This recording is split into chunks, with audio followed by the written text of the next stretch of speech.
Leadership है, 2014 से चल करके जब हम 2026 तक की यात्रा करते हैं तो प्रधानमंत्री हमारे पास एक ही रहे हैं, वो जो अभी भी हैं। लेकिन जरा मिनिस्ट्री ऑफ एजुकेशन का हाल देखिए कि शुरुआत होती है स्मृति ईरानी जी से। भाई जब मंत्रालय बना तो स्मृति ईरानी जी को एचआरडी मिनिस्ट्री दी गई, उस समय नाम इसका एचआरडी मिनिस्ट्री था। 2 ही साल में जरा देखिएगा 2014 से 16 में ये समझ में आ गया कि नहीं नहीं ये एजुकेशन मिनिस्ट्री संभालने के लिए ठीक नहीं है, लग रहा है इनको टेक्सटाइल दे दो, कुछ और दे दो।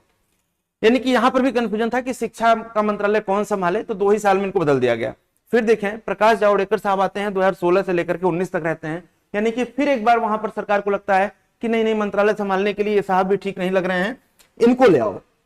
अब इनको लेकर के आते हैं, ध्यान दीजिएगा, रमेश पोखरियाल निशंक साहब को 2019 से लेकर के 2021 तक इनको लगाते हैं। फिर समझ में आता है कि नहीं नहीं ये भी ठीक नहीं है, अब किसको ले आओ, अब मानिए बड़े साहब को ले आओ जो अभी भी बने हुए हैं। इसका मतलब यह है कि ये जो वर्तमान सरकार है शायद शिक्षा मंत्रालय को लेकर के बहुत बड़े स्तर पर कंफ्यूज है कि हमें किसे शिक्षा मंत्री रखना चाहिए।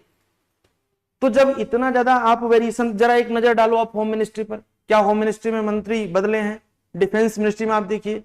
यदि आपको योग्य व्यक्ति, जैसे आपको लगता है कि विदेश मंत्रालय हमारा बढ़िया, फाइनेंस मिनिस्ट्री आप देखिए नहीं बदल रहा है, विदेश मंत्रालय में आपने विदेश सचिव साहब को उठा करके आपने विदेश मंत्री बनाया, तो क्या इतने बड़े देश में कोई शिक्षाविद ऐसा काबिल नहीं जिसको आप शिक्षा मंत्री बना दें और वो बिल्कुल उसी प्रकार से जिस तरीके से प्रधानमंत्री जी अच्छा कार्य करते हुए देश को आगे बढ़ा रहे हैं उसी तरीके से वो शिक्षा को संभालते हुए देश को आगे बढ़ाए। और ये जो विवाद उत्पन्न हो रहा है शिक्षा को लेकर के कि सीबीएसई अच्छा काम नहीं कर रही है, नीट का पेपर कैसे लीक हो रहा है, यानी कि जो भारत के शैक्षणिक संस्थाओं के अलग अलग इंस्टीट्यूशन जो उनको गाइड कर रहे हैं उनके ऊपर एलिगेशंस लग रहे हैं, इस एलिगेशन को जड़ से समाप्त करने के लिए एक एस्टैब्लिश मिनिस्टर लाया जा सकता है। ऐसे में